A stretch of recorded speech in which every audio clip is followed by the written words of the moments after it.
and remembering its lessons, it is easy to understand the requirements of the moment. The solution to our dilemma lies in a single claim, now uniting the Palestinians, and the one that actually unites us to the principle of popular sovereignty that I've been describing. It is the quest for national unity. Although the main parties might remain irreconciled, the Palestinian people most certainly are not. Their division is not political, but geographic. The majority of us are refugees outside Palestine, while the rest of us, inside, are forcibly separated into 3 distinct locations. The demand is the same universal claim to democratic liberty and representation that citizens across the Arab world have called for with such force and beauty. Each Palestinian voice counts. The campaign is for direct elections to the Palestine National Council, the national parliament. It is the institutional body that gives both legitimacy and a mandate to the PLO, which is still recognized internationally as the sole legitimate representative of the Palestinian people. The call for PNC elections unifies every Palestinian because it rises above faction, above ideology, and political orientation. It is also the single revolutionary principle that can overturn Palestinians' current political imprisonment, because it reasserts that each voice contributes to determining the national platforms, policies, and strategies. Organizing around this single demand takes the decision-making out of the hands of the few and puts it back into the hands of the people themselves. Islamic and secular, one state or two state, supporters, conservative or radical. And the one thing that we Palestinians need is all of these sectors working together in this moment. For no one can lead except the people themselves. It is also by now clear, very clear, that nothing else will work. Democratic representation and advancing our goals of liberation and return cannot be achieved by new presidential elections, nor can it be secured by fresh legislative council elections or local elections held only in the West Bank and Gaza, which excludes the voice of the majority of the Palestinians. It cannot be brought about by the transfer of power to a provisional Salvation Front made up of individuals. It cannot even be achieved through the much-needed reconciliation between Fatah and Hamas, with the intention of reactivating the PLO on the basis of dividing the seats of the PNC between the parties. Indeed, many of these measures are designed to keep power out of the hands of the people themselves, and these measures continue to disenfranchise millions of young Palestinians, most of whom don't belong to any party at all, and who have never had a chance to vote in their lives, and are now living days full of struggle and peril in the prisons of the Arab regimes and the horror of the refugee camps. Their voices are equally valuable and deserve the same dignity of every other Palestinian voice. So, in conclusion, it's a simple program, isn't it? The challenge facing Palestinians is actually to hold to this key demand in the face of the concerted pressure that will be exerted by those who wish to keep to the old order or to put themselves in charge of the new one. The decades-old Palestinian struggle for liberation and representation and return takes new life and new hope from the Arab revolutions. Thank you.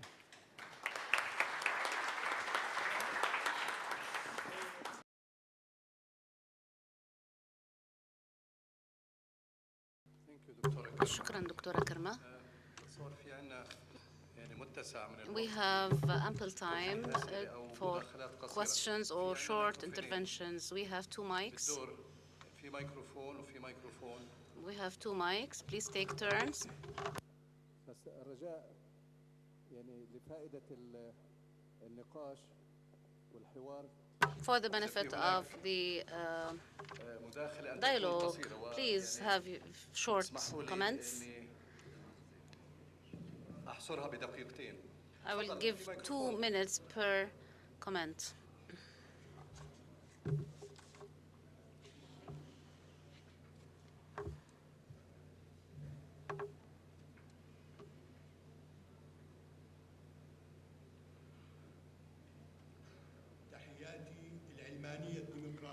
My secular democratic greetings to everyone. This media discourse that does not have a secular and democratic discourse does not help in escalating the Arab revolutions because it reproduces backwardness and tyranny. And this is what continues to happen among Arabs currently. This is the time of fanaticism and inspection courts.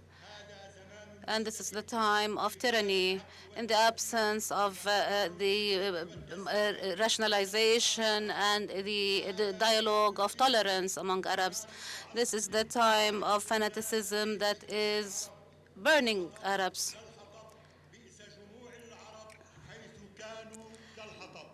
And the Arabs are burning, unfortunately, because of this fire.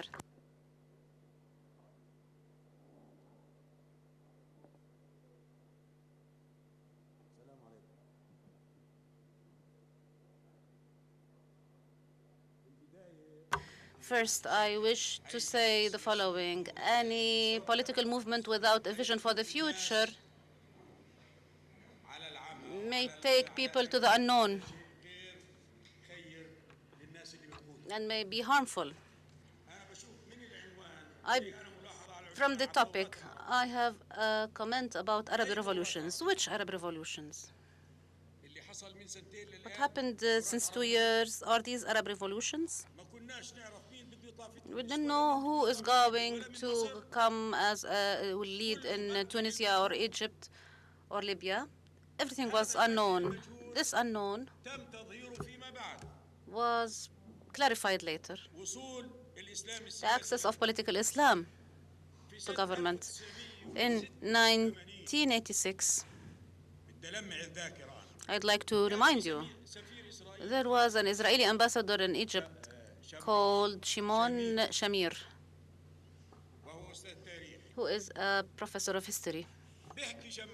Shimon Shamir spoke about the vacuum in the region after the absence of Abdel Nasser, and that this vacuum will not be filled except by either one of two political colors, either leftist, Marxist, pan-Arab fanaticism or extremism, or by the religious extremism. Shimon Shamir said that in Israel, Europe, and the United States have a command room of scholars so that Egypt wouldn't move in the direction they do not want, because any Arab country that goes towards Marxist, leftist extremism or religious extremism will not have an impact as much as Egypt will. I believe since that time there was a plan so that the region would reach whatever it has reached now. There has been talk about recent meetings between the Muslim Brotherhood or the Salafis or the Jihadis and the American administration. I think this is deceptive. The relation has been ongoing since more than 50 years, since one of them said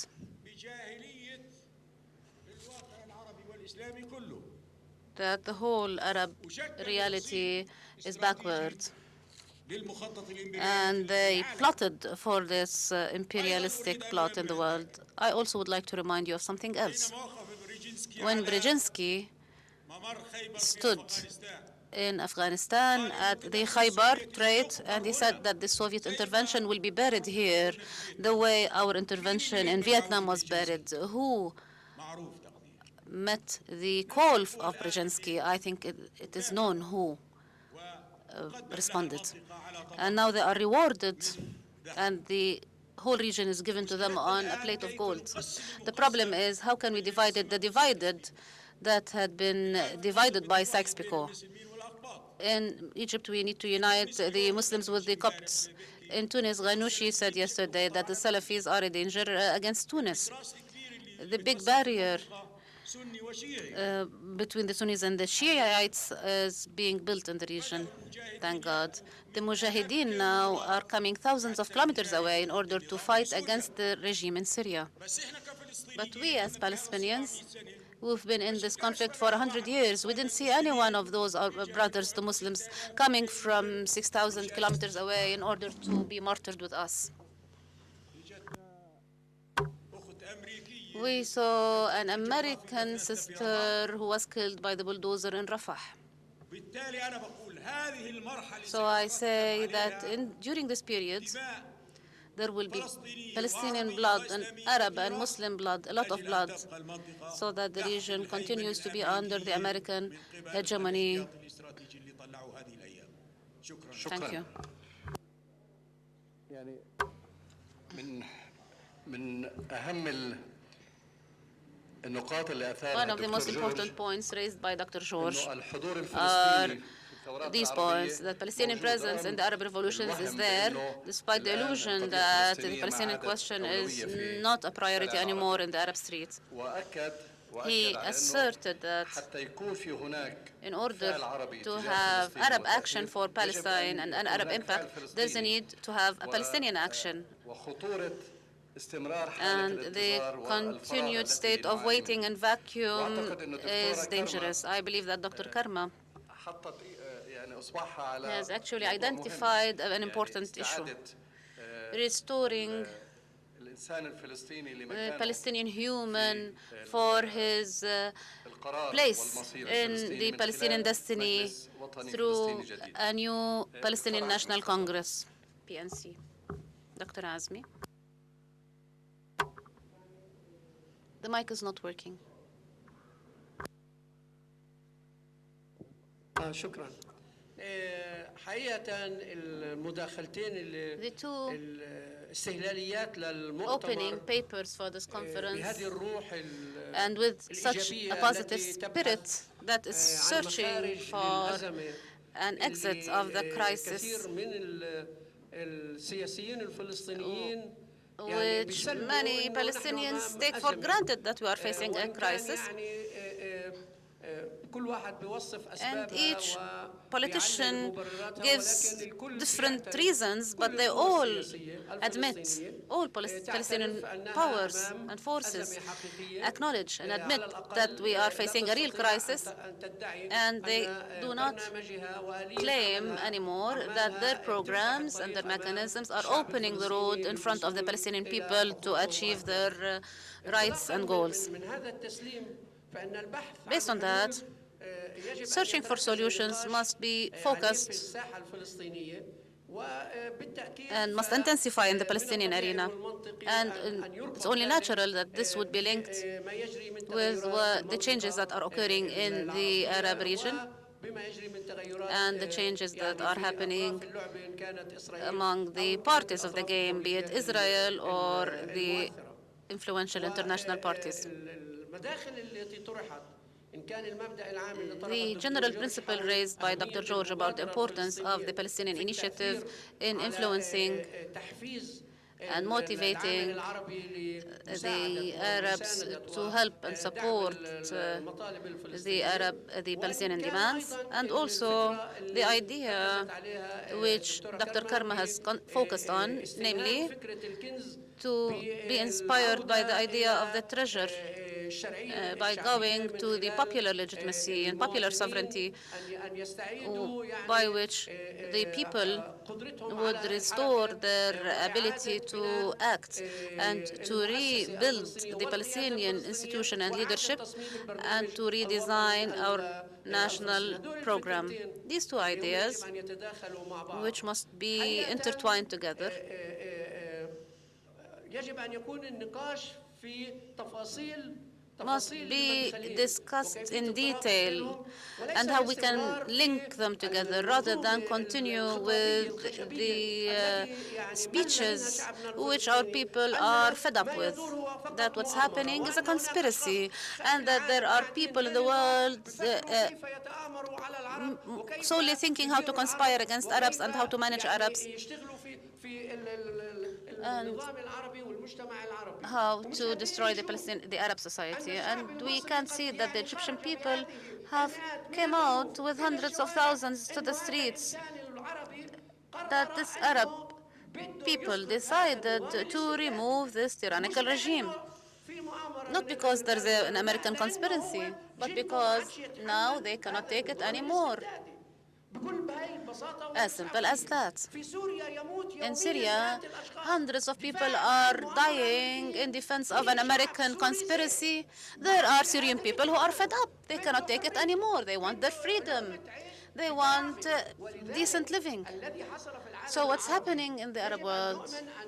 We must believe that this is about restoring and taking the treasure in their hands. The people decided they don't want those regimes. Maybe much of the Arab public who went on the streets don't have in their minds clear idea about what kind of regime they want in the future, and this is not guaranteed. It is not guaranteed that all this movement will give us the outcome that we desire, but the commotion has started, and this movement and commotion is open to freedom, and is open at least that the people want to participate and they want to decide. And this is not in contravention with the fact that there is plurality and there are parties and there are interests that may be conflicting, and maybe not all those parties are homogeneous. This revolution is going to take a lot of time. However, what's important for us is not to be occupied with the intellectual details about the Arab Revolution, but to be occupied by how we can employ what's happening in the Arab region in favor of national Palestinian question and how we can benefit from that. And the first thing here is to look for the remains of the Palestinian people who are fragmented, not only within the framework of a divided leadership, but the fact that part of our people are in Gaza, the other part is in the West Bank, the other part is inside Israel, and the other part is in the diaspora or in exile. What is the tool that would unify those people? We need to find the main point of entry, which is, as Dr. Karma said, it is the Palestinian National Congress. The mechanisms to reunify the PNC is the wealth of the Palestinian people today, and we must not be hesitant to do so. As for the will, we must exert pressure on the leadership to accept that and to facilitate rather than wait for reconciliation nor wait for the American elections. Thank you. The first point is addressed to Dr. George. I agree to a large extent on your analysis. I agree to a large extent with his important analysis. However, I disagree on a main point related to his hypothesis that there is an independent Palestinian will. The analysis is coherent with the assumption that there is an independent Palestinian will, which, if it wants, can inflame the Arab street and activate mechanisms of resistance. And this is how Palestine would come back into the map of the Arab revolutions. Let's assume the opposite. If this will has been fully dominated and now plays a role in favor of the counter-revolution in the Arab world, not to say the least, the visit to the Saudi Arabia to exert pressure on Egypt so that the Egyptian leadership do not or does not meet or receive leaders from Gaza. If we assume that this will is absent and is dominated and that the perpetuation of division, it is because that Palestinians are prohibited from ending the division. The second point is related to Dr. Karma's paper about forces that are outside the mainstream system to exert pressure on the system to change it. This may be the reality outside the West Bank and Gaza. if we take what the youth have been saying and if we analyze it in the West Bank and Gaza, the old system dominates what is being produced in any local elections at universities or trade unions or any other elections among the youth. Any movement outside the framework of the domination of the old system is aborted and oppressed. My question is that the space for movement and for pressure and for lobbying in the West Bank and Gaza is almost nil. And the question is, within this area, is it possible to do this from outside these areas? Thank you.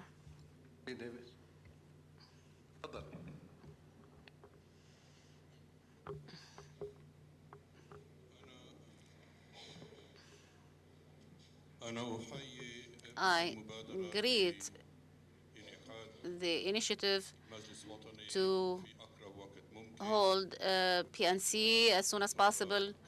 Dr. Karma has a major contribution in this initiative. I am specialized in the 1948 land and Israeli studies. 20% of those who have Israeli citizenship are Arab Palestinians. Based on the Oslo agreements, the PLO and the Palestinian factions, not only in 1967 land, the West Bank and Gaza, but also inside Israel,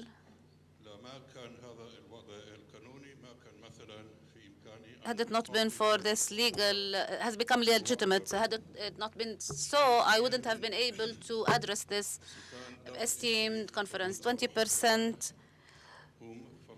of the people who have Israeli citizenship are Palestinian Arabs and have a voice and a role in the elections of the National Council, the PNC.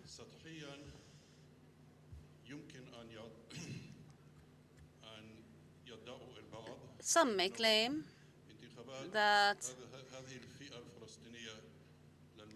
if this group of Palestinians vote at the PNC, then this is a contradiction with the message and the vision of the Arab parties inside Israel. However, I believe that there is no contradiction, but this requires study. And I aim behind what I'm saying is that I hope that the team who is working on the Palestinians registers, who are leading this initiative to register Palestinians to directly vote for the PNC or for Muwatin, I call upon you to take the initiative to hold workshops and seminars specialized in the special Israeli situation and the situation of the Palestinian Arabs inside Israel in order to protect those who want to exercise their right in voting for the PNC so that they would be able to do so and to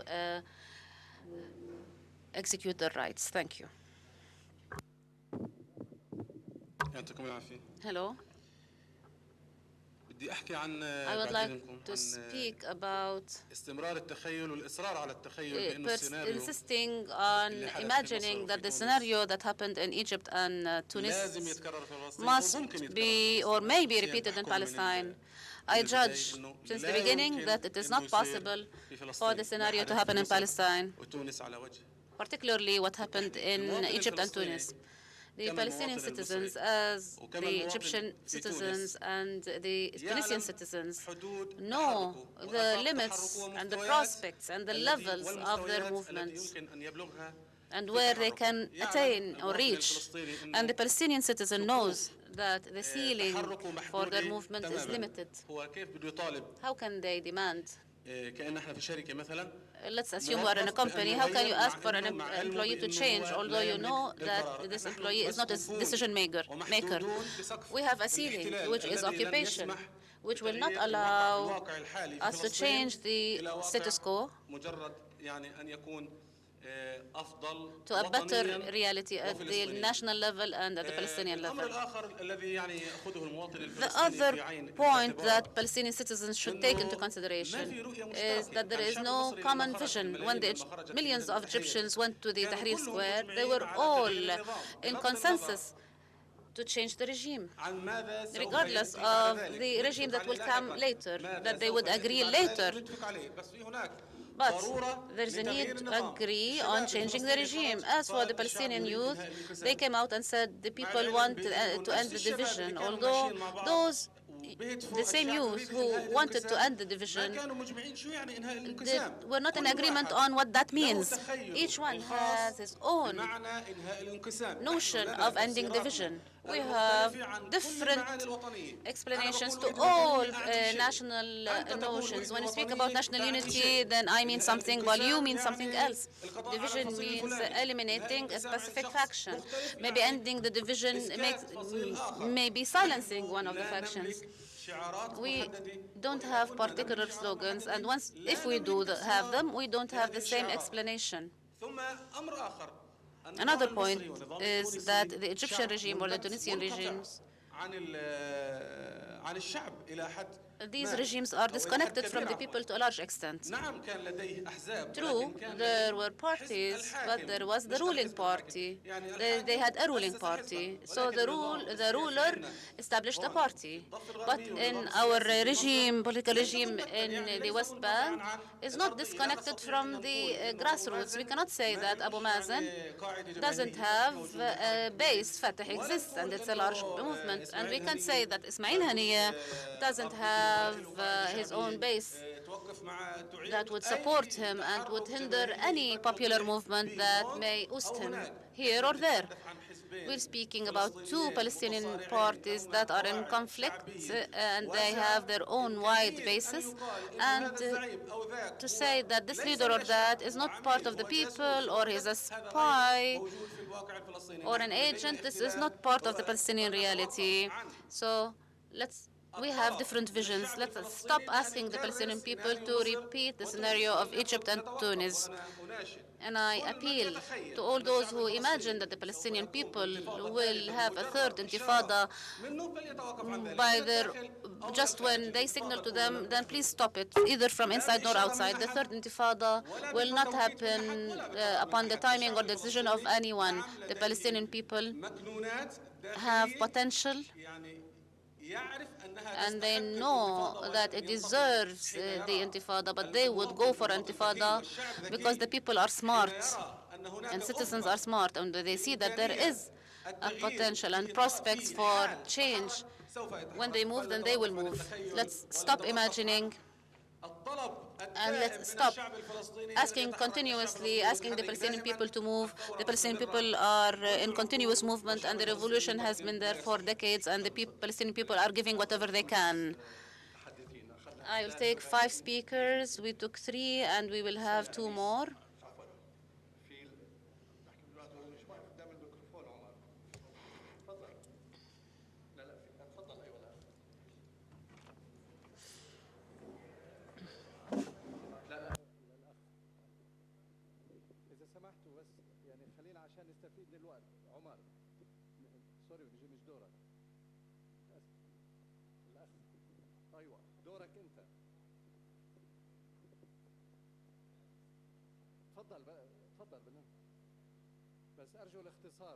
Kindly be brief.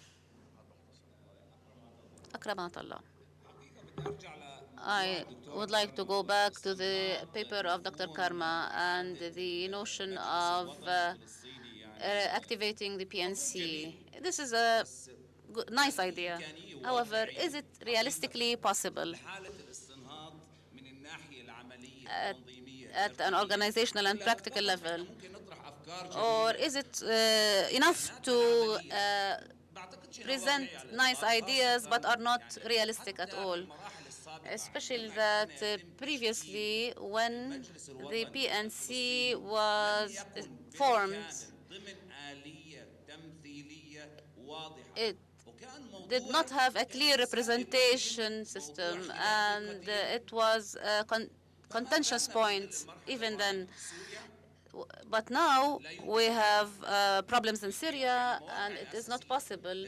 So the main locations of Palestinians in the Arab world, namely Jordan, Lebanon, and Syria.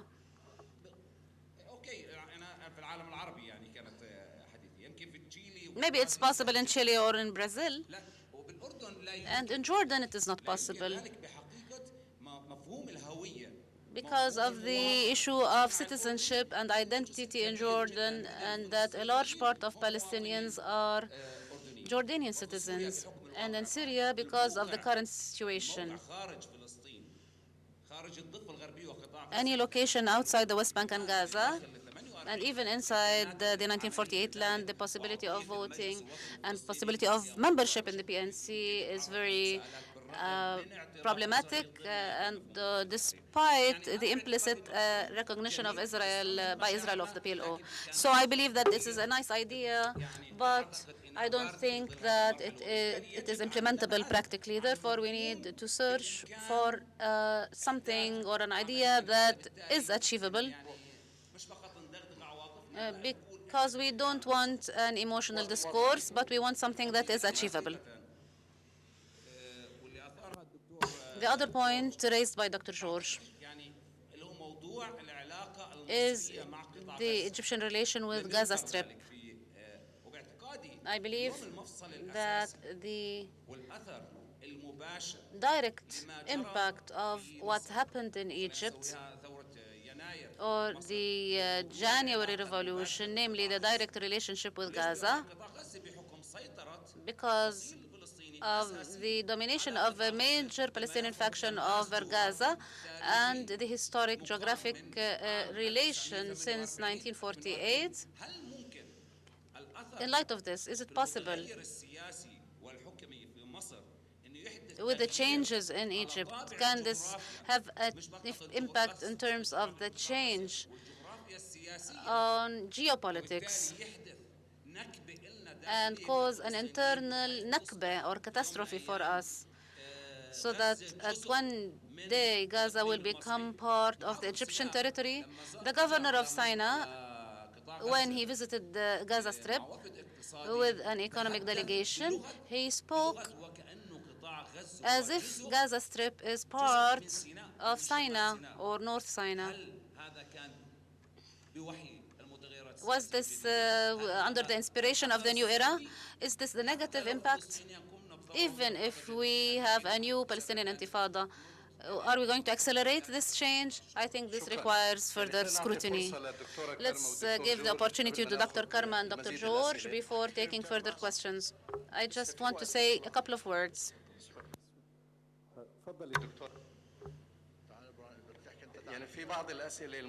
There are some important questions that have been raised about the PNC, and particularly the last question and what Dr. Azmi said. Sorry. And also Islad's question, which was very important as well about this. The initiative for the PNC isn't a personal initiative. It's a collective initiative, and this is an important point. Most of the people working on this is under 27 years old.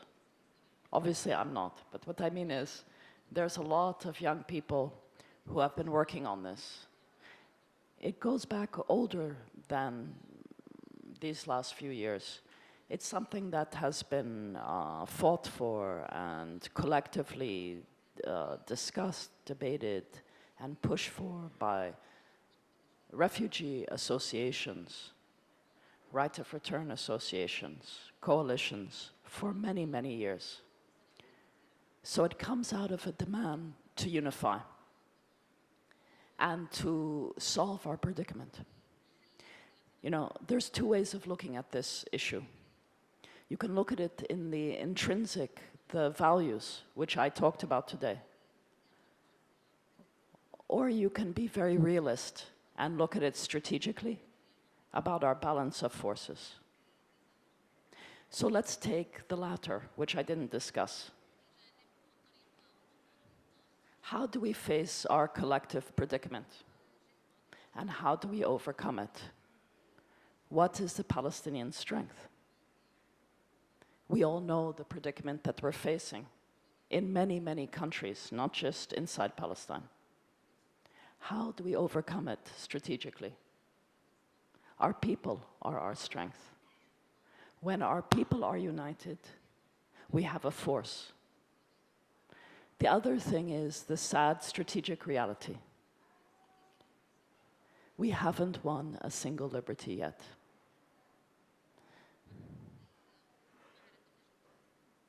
So we have to re-begin our struggle for our rights. This has to be the next generation of struggle. We had a liberation movement that was created to achieve these freedoms and this liberation and our return to our land. So, Islad, when you talk about the public space and the lack of public space, my own view about the way to make change is the connection between the generation of the revolution, the older generation, and this younger generation. And that means that we don't do it from outside. We do it by connecting to it and to our tradition and to our revolutionary tradition, which means that there was a period where we all owned the PLO. It belonged to us. So that means working with a kind of confidence, and it means working with a love and not a hatred for our current political institutions. Yeah? It's very important, this. If we want to make change, we have something quite unique, much different from the other countries in the Arab world. And we have a national council and a PLO that once was filled with our people and our spirit. So how do we do that? Yeah. Someone spoke about Atallah. I think that it's a nice dream, but it's not realistic. Actually, it's very realistic. And let's not forget that the Palestinian people were able to create a revolution. And they can do it again easily. Yeah? But how can it be done in a practical way? Yeah? So, in order to enfranchise every single person, yeah, you need to register them to vote.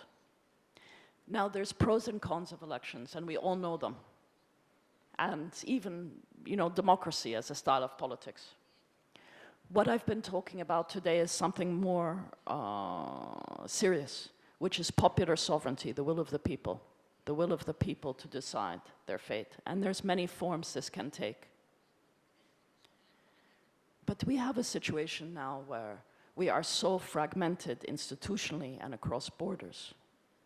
How do we connect our people to each other so we can unify and begin and restart our program of liberation? Yeah? So, elections are a mechanism to bring our young people and our new generation into the house, right? The National House. We have to remember that when the PLO was created, it was also taken by the factions when they were popular in the late 60s. And it can be done again, easily.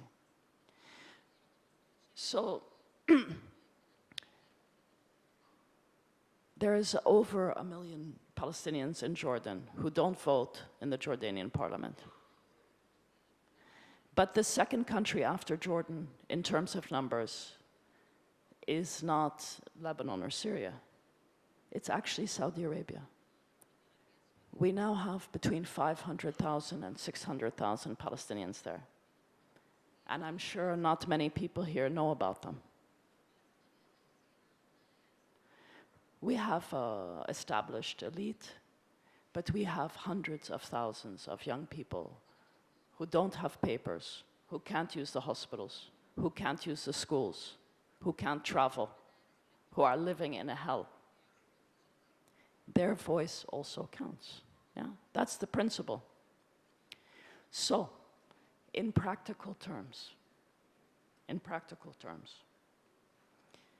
in each of these countries, there can be a registration of Palestinians.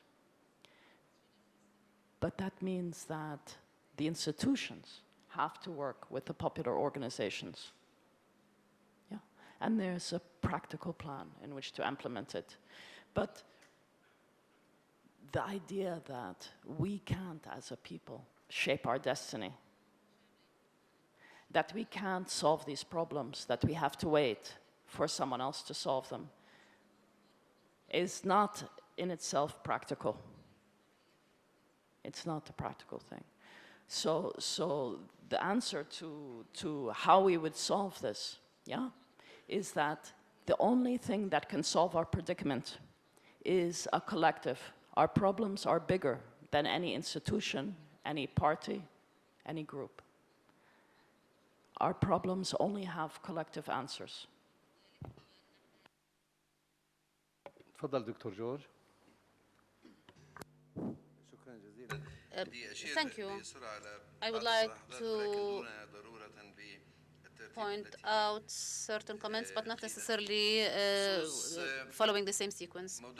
Regarding the Egyptian relation with the Gaza Strip and this possibility of a geopolitical change, I believe that it is known that the current and previous Israeli governments used to seek to throw Gaza on Egypt to the extent that Mubarak's regime was aware of that, and Egypt was not willing for Gaza Strip to become an extension of Egypt.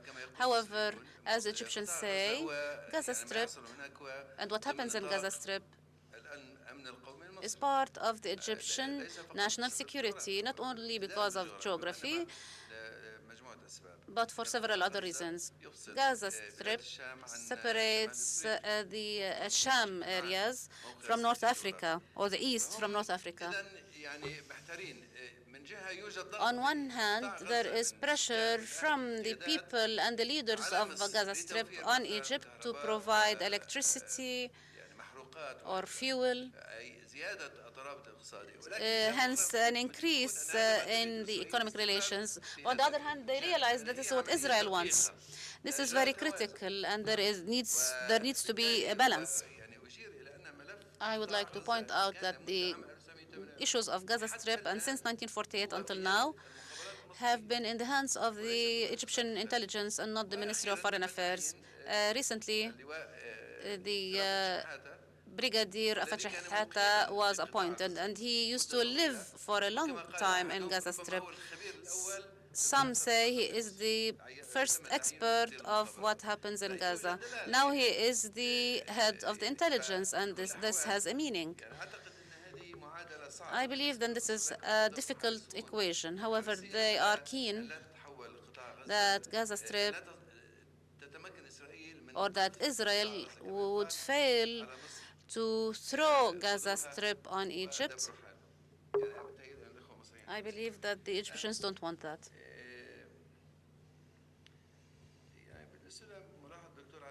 As for Dr. Azmi, I believe that he succeeded in identifying the common line between the two papers, mine and Dr. Karmaz. And his question was very important regarding details, as if he was calling for coming out and exiting this dual paralysis, either despair or lamenting. The question is what to do. Possibly in this conference, or maybe we may have other arrangements regarding elaboration on what should be done. I agree with you. This is what should be done. The presence or absence of a political will. First, I agree, but partially, that there is no political will.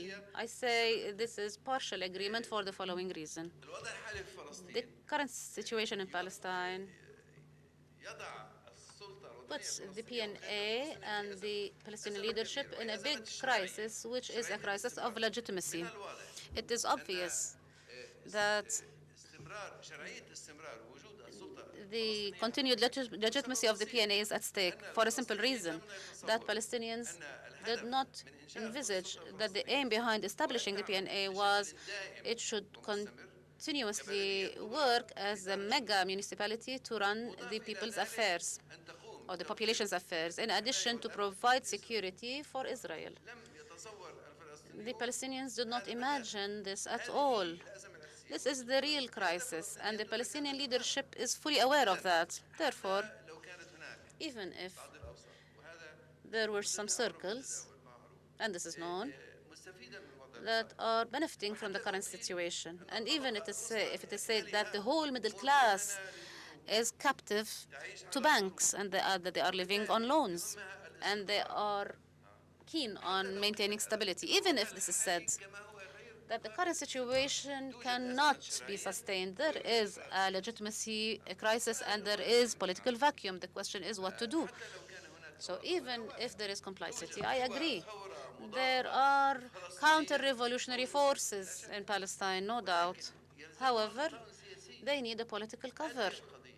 This is the issue. In my opinion, it is not possible for security coordination to continue indefinitely without a political cover, and the real crisis currently is the weakness or the absence of the political legitimacy for continuing the current status without any improvement on the political track. And I think that the Palestinian leadership is fully aware of that. As I said, hence the pursuit to fill the political vacuum with what may be called as diplomatic and legal resistance, starting with going to the Security Council. However,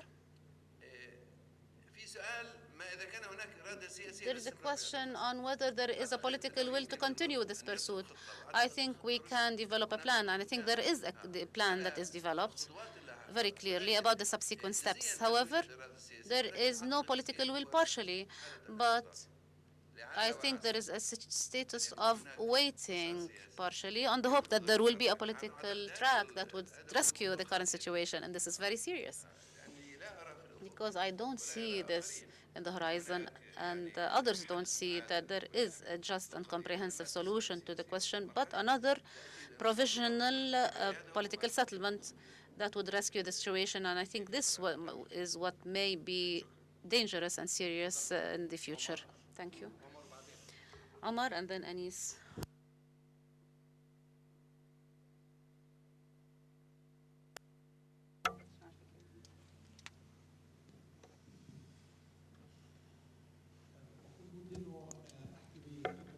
I would like to tackle 2 points. The first being the current Palestinian crisis has become chronic, and it is chronic because it is not new. It's been on for years or decades. Trying to manage the Palestinian crisis was the attempts made by the past government. About half a century ago, there was a call to elect a national council, but never had it happened over the past 45 or 50 years that it was serious to how we can organize elections of the National Council. And this is what led to the current situation in terms of representation, especially in what relates to the National Council. I believe that we do not have a genuine political will at the Palestinian level, in which case the political regime is required to bypass the crisis, but in order to bypass it, they have to change themselves. And since they're not still daring to change the regime, they will not be seriously tackling any election of the National Council. There are certainly logistic obstacles that can be bypassed. But the other point in the Palestinian case, which was said by Dr. Joel, intifada or uprising, under the current situation, there could set the ground for a new uprising or intifada. But if this Palestinian intifada, it will be a kind of gift for Syria and Iran, if I understood well. That is from Israeli and U.S. perspective. So if it is the case, we as Palestinians, do we have to seek to activate our self-agent for the eruption of this intifada, or should we adjourn it? This is a question which I raise. On the Arab level, I believe it is not possible to generalize judgments and place everybody on the same basket.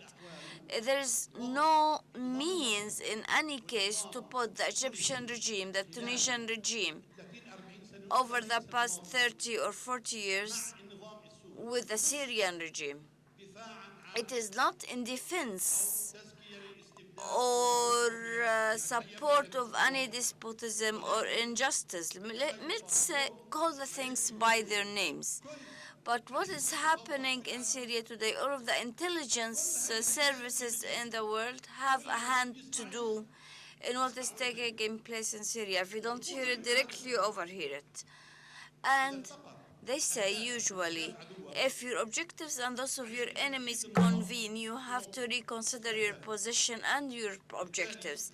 Therefore, today, the upper hand, quote unquote, of what is called a revolution in Syria are the Western intelligentsia and the US and Qatar and Saudi Arabia.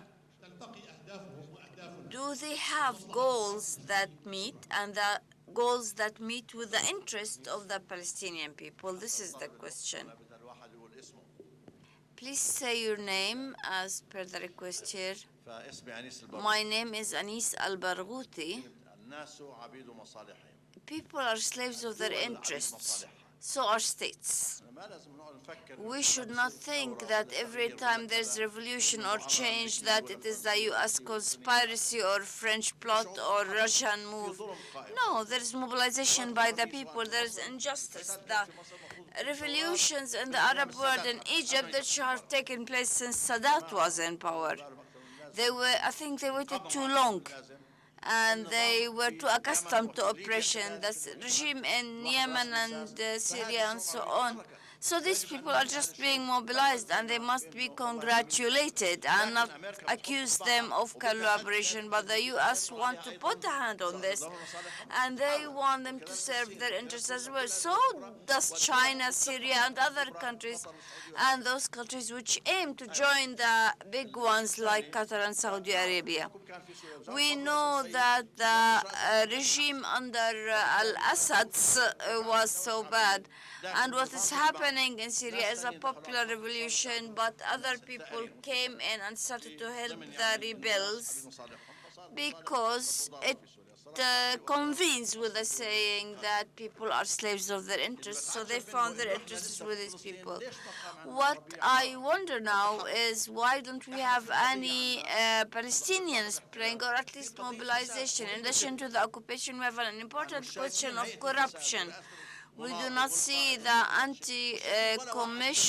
anti-corruption commission trying any official or sentencing any of those accused with corruption. We don't see what is happening there. How do the legal practitioners explain this? Why do we need? We can form special courts to try these people. Why aren't we prosecuting them? Dr. Professor Karma, it was said before, but I want a clear answer to this from you, please. You have spoken of the participation in the elections of the Palestinian National Council wherever they live. As for the Palestinians living in the 1948 land to date, do you believe that the Palestinians inside the so-called Israel now should participate in the elections of the Palestinian National Council? And is it possible? And how can it be made possible?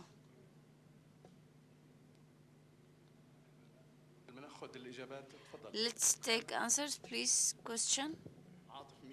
Atif Midani. I believe that what is taking place in the so-called Arab Spring countries, in case of shedding blood, displacement, destruction of infrastructure, institutions, houses, and so on, all of these demolitions will make a relapse decades backward in these countries and will increase ignorance, disease, and so on, especially that they were impoverished by the previous regimes and they rely on external assistance, and the external assistance is only provided based on the agendas that serve the interests of donor countries. What's taking place in Libya, Yemen, and Syria in particular shows potential for dismantling. Today we have calls for segregating northern Yemen from southern Yemen. We see what's taking place in eastern Libya and the incapacity of the Libyan government even to form a single army. So the situation in Syria as well projects the same indicators. So this dismantling and fragmentation, I believe, will necessarily have adverse effects on the Palestinian cause and will positively serve the interests of the U.S. and Israel. And therefore, I see that what is happening is an exact application of the position declared by Condoleezza Rice, which is creating a creative anarchy in the area. Otherwise, what would be the meaning of broadcasting the film against the Muslim Rasul and that it is alluded to a Copt person that as being the producer? The purpose is clear, is to divide Copts from Muslims in Egypt. And in addition to the money provided by the U.S. in Egypt, and it shows the long upper hand of the U.S. in Egypt. I have a quote for Dr. Karman Abilsi. As per the translation we received, the small organizations established on international standards in order to achieve radical political changes can create this and preserve this wealth. I don't understand what you mean by these small organizations. Are these the non-governmental organizations which played a role in what's taking place in the countries of the Arab Spring, or what do you mean by this? The last speaker. Thank you. I would like to ask Dr. George, please.